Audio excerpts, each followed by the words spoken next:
Oke, bismillahirrahmanirrahim. Assalamualaikum warahmatullahi wabarakatuh. Oke, my name is Asroni. I'm from Department of Information Technology, Universitas Muhammadiyah Yogyakarta, Indonesia. Oke, saya akan tolong dipatiin ya. Nah, oke, nggak apa-apa. Kita ulangi lagi. Jadi ini untuk saya rekam untuk keperluan yang lain, nanti saya upload di my class ya. Oke, pada kesempatan ini saya akan menjelaskan terkait web service and WCF. Oke. Web service. Jadi web service is collection of protocol and standard use of exchanging data ya between application or system.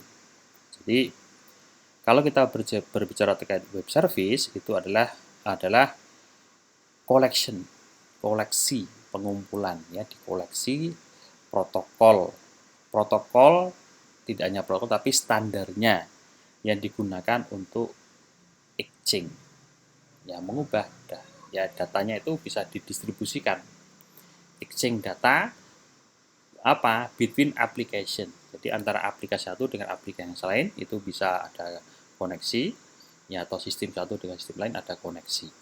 Jadi nanti web service are published, describe, and location over internet. Jadi nanti ini adalah jalannya lewat internet gitu ya. Jadi ada service request, ada swap ya, ada service provider kayak itu. Nah, ini banyak digunakan sekarang ya. Sekarang ini kan sudah zamannya global ya. Anda bisa bayangkan bagaimana aplikasi untuk e-commerce ya, Gojek, GoFood, Grab,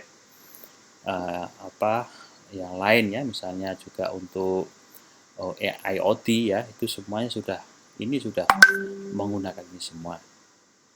Oke. Nah, web service itu kalau kita lihat ada misalnya ini contoh ya untuk sebuah coding ya, web service ada kelasnya. Jadi kelas misalnya my service. Ingat, nanti kelas di sini ada sifatnya apa? Public in additional, public integer subtract, public integer untuk multiplication, misalnya ini untuk penambahan, pengurangan, dan perkalian. Maka di sini nanti akan ada integer misalnya untuk operan ya 1, integer operan 2, integer ada masing-masing ada 2 operan itu. Jadi ini contoh untuk apa ya, codingnya, kelasnya ya, ada kelas diagram misalnya gitu. Nanti kan ada kelas, ada metode, ada operan. Nah, seperti itu ada. Anda ingat ya bagaimana kelas diagram itu berfungsi.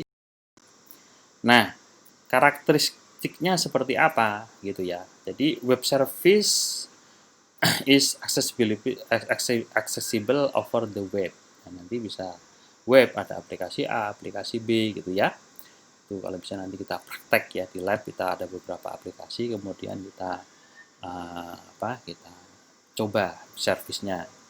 Web service communicate using platform independent. Nah, ini and language neutral web protocol. Nah, ini sudah platformnya independen, merdeka ya, tidak tergantung, dependen ya, dan bahasanya netral ya. Jadi sudah netral ya, bisa dipakai dimanapun, baik OS-nya beda, bahasa pemrogramannya beda gitu dengan web protokol. Kemudian web service share scheme ya and contract or interface that can be called from another program.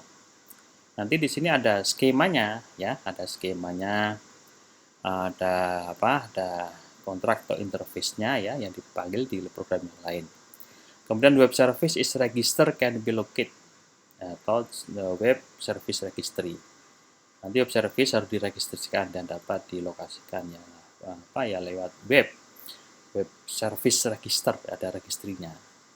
Kemudian web service support loosely coupled ya, connection between system. Jadi nanti ada koneksi ya antara sistem satu dengan sistem yang lain.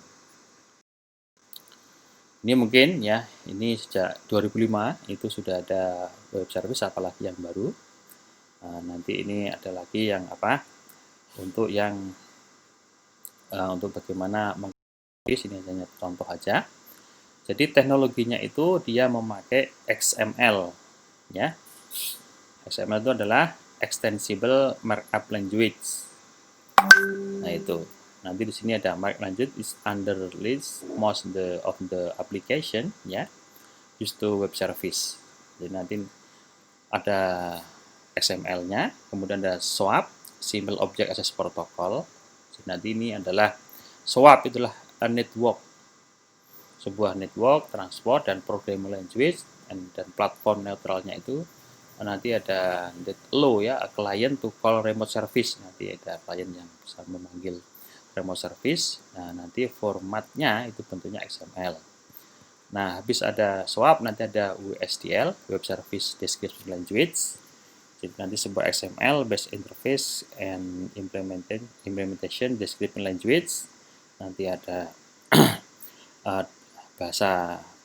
bahasanya itu nanti dideskripsikan ya dalam bentuk XML ini. Kemudian the service provide use WSDL dokumen, dan ini dalam bentuk WSDL ini in order to specify ya, supaya ada kekhususan ya operasi. Jadi ada ya dikenalilah service provider tersebut. Dan nanti baru ada ini UDI, Universal Description, Discovery, and Integration. Jadi nanti both the client side API and SOAP ya based service implementation that can use to store and retrieve information. Jadi nanti bisa menyimpan, bisa mengambil informasi on service provider and web service. Jadi seperti itu. Misalnya kita bersama UMY ya, bersama dengan beberapa bank. Nah, itu nanti makainya ini modelnya pakai konsep ini. Nah, ini contohnya ya. Nanti di sini web service teknologi. Nanti di sini ada web service ya, ini sebagai sasaran utama. Tapi nanti di baliknya itu ada beberapa ya. Tadi ada WSDL. Ini ke sini mendeskripsikan service. Kalau dari UDI registry adalah point to description-nya. Ya, ini Anda ingat ini UDI registry biasanya ini bentuknya adalah database. Ini kayaknya bentuk simbol dari database kan. Dan nanti di sini isinya data-data ya, yang penting. Anda misalnya biar ke Bukopin, ke Bank Syariah itu kan ya, nanti ini kan karena ada di sini ini, nanti ada bagian yang diisi atau akses bersama ya, sistemnya bank sama sistem di UMY. Nanti ada service consumer, ini ada find service-nya ya. Ini customer konsumennya mana gitu ya. Itu nanti di sini ada point to service langsung ya, point to description. Nanti di UDI ada ke sini ada, kalau WSDL itu adalah bentuknya adalah deskripsi. Kalau ke service itu namanya adalah point to service gitu ya.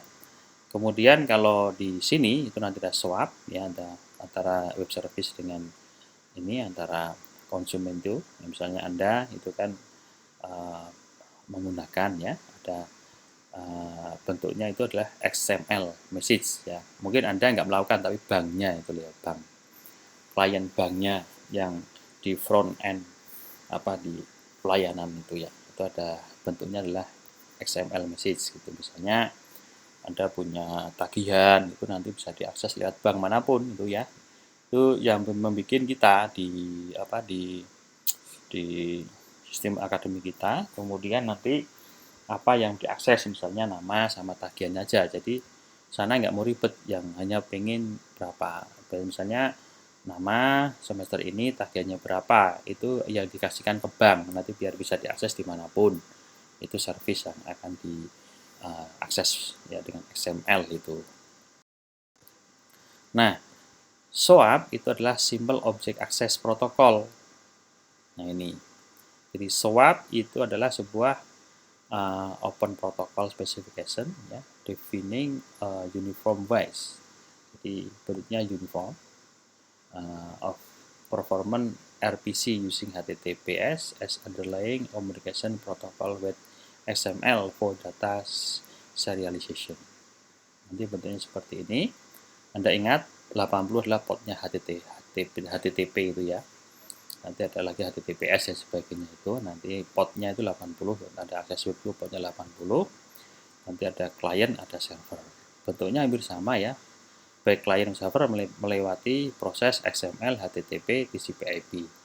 Yang server juga sama ya, karena inilah yang akan melayani ya beberapa platform yang berbeda. Mungkin di sini servernya pakai sudo server, sininya pakai HP gitu ya. Sininya mungkin pakai servernya Linux, sisinya pakai HP atau tab gitu ya. Atau ya pakai komputer juga bisa atau laptop gitu. Nah, ini adalah swap paket ya. Jadi nanti ada TCP communication channel gitu ya. Nanti ada HTTP paket. Nah, ini ada HTTP header, HTTP body. Nah, ini bodinya isinya banyak ya. Nanti ada swap envelope, ini dalam bentuk envelope gitu ya. Nanti ada swap headernya, ada swap block. Ini bentuk ada swap header sama swap body. Ini isinya macam-macam. Kayak terbungkus dalam amplop gitu ya. Jadi rahasianya dijamin. Ini nanti ada komunikasinya ya.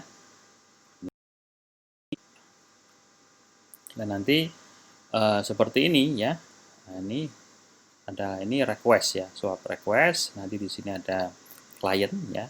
Nanti client initiating swap request the best book delivery time ini.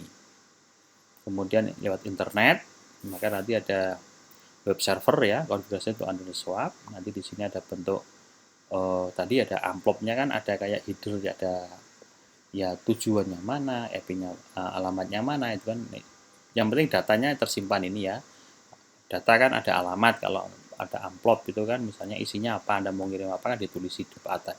Ini pengirimnya siapa, dari siapa. Itu ada HTTP header, nanti ada swap amplop ya. Ini ada swap juga. Nanti baru ke sini ada HTTP request header. Nah, biasanya kan ada alamatnya ya, URL-nya apa, hostingnya apa, domainnya apa. Nah, nanti baru ada kontennya ini. Nah, ini Anda lihat nanti di sini bentuknya codingnya seperti ini. Ya, ini ada post, ada hostnya mana, kontennya apa. Ya, ini envelope-nya seperti ini kan. Bentuknya kan dia apa itu XML ya, ini XML. XML ini lihat XML NS itu. Envelope and body element and defined as part of swap namespace ya nanti ini. Nanti sini ada body envelope. Jadi envelope ini bahasa HTML ya. Dia akan menutup ini. Kemudian bodinya ini. Ini adalah dekorasi time ISBN and berapa ini ada swap body element ya. Considering part of Senjifub namespace ini ada memang khusus kodenya ya. Ini yang mau di datanya, yang mau dikirim. Nah, kalau tadi request kan responnya. Nah, responnya ada request, pengen apa tadi, data apa ya. Ini client ini client juga initiation, ya request based book delivery time, tadi ada internet. Katakanlah tadi ke Zipbook server itu ya. Ini datanya, nanti sama ya, ini untuk file HTTP responnya, ini headernya, ini adalah kontennya itu. Nah, seperti itu. Nanti itu yang misalnya apa kasusnya seperti ini contohnya ya. Kalau tadi kasih contoh misalnya untuk Anda pembayaran di bank lain. Tapi hampir mirip lah seperti ini, ada headernya, ada kontennya itu ya. Tuh. Ini tadi ada request, respon. Maka di sini Anda lihat datanya ya, ini dari hosting wzipbooks.com. Nah, ini ada kemudian nanti di sini time-nya, time berapa, nanti ada get best delivery time respon, ini dan seterusnya. Nah, ini untuk contoh ya, di prakteknya ya, ada sisi praktek sama Mas Haidar yang mungkin agak sedikit berbeda, tapi intinya adalah ini contoh ya. Ini contoh kalau di Visual Studio. Nanti di sini ada swap HTTP client, ada reference.js ini. Nanti programnya seperti ini, ada public partial class ya. Ada sifatnya ini adalah kelas, ada private gitu ya. Ada public, oh ya, ada kelas diagram. Jadi kalau lihat program itu jangan pusing. Anda backnya back class diagram. Seruat apapun program, itu nanti bisa Anda identifikasi dengan kelas diagram. Kelas diagram kan nanti menunjukkan, oh di dalam kelas ini kan kelas partial kelas ini namanya kan partial ya, public partial itu nanti ada berapa metode, kemudian ada berapa ada metodenya apa, ya nanti operasinya apa gitu akan kelihatan di situ. Ini contohnya. Nah, itu. Nah, ini Anda lihat, ini ada reference ya. Ini ada web service, pending, ini ada MS and search, ada namespace-nya juga. Nanti di sini ini adalah untuk objeknya ya.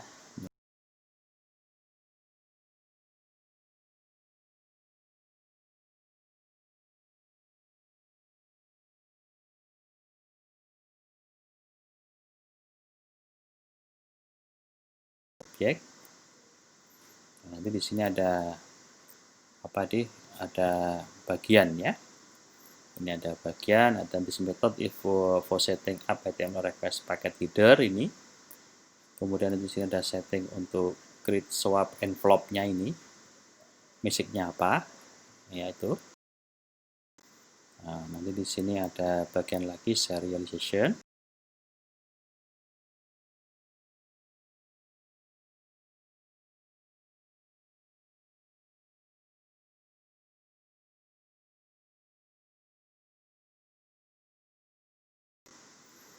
Nah, itu contoh singkat ya. Jadi ini akan introduction saja. Jadi intinya apa? Keuntungan menggunakan web service. Yang pertama adalah web service communicate over HTTP protocol. Jadi dia menggunakan apa tadi web ya, HTTP protocol can easy cross network boundaries. Web service support only data type ya, definition in XSD ya, type system ya, limiting the number of object can be serialization, jadi bisa secara serial. This make the interoperable ya, interoperable across platform. Nanti bisa beberapa platform ya, dan nanti ini adalah heterogeneous environment. Nah, kemudian nanti di sini karena kita pakai Microsoft, nanti di sini adalah high reliability due to the fact that web service can always stay in IIS. Ya, karena kita pakai Microsoft, kita pakai IIS server. Kalau PHP kan Apache, kalau Java pakai Tomcat, itu dan seperti itu. Nanti provide extensible allowing the intercept ya, swap message during extensible and the deserialization stage ya, easy to create and deploy gitu. Jadi bisa dibikin secara mudah dan juga bisa di deploy. Nah, sini nanti nanti ada service to address, routing, security, auto make a transaction, ya, event transfer dan seterusnya. Jadi Microsoft implementation for most the application. Kemudian kalau SOA itu adalah service, ya, small service interacted will be well defined message exchange. Nanti bisa agile, reliable, stable, interoperable, secure gitu ya. Nanti ada lagi ini modelnya, ada 4 model tenet ya, ada boundaries explicit ya, service autonomous, service star schema and concrete, not class, service compatibility is based upon policy. Jadi tadi di buku juga ada ya, ada model SOA itu ada service, ada 4 ya model tenet yang di buku ya, mungkin ada tadi yang di buku yang sudah saya share itu ada di situ. Dan ini ada slide yang pertama, nanti akan saya lanjutkan untuk slide yang kedua. Oke. Thank you. Assalamualaikum warahmatullahi wabarakatuh.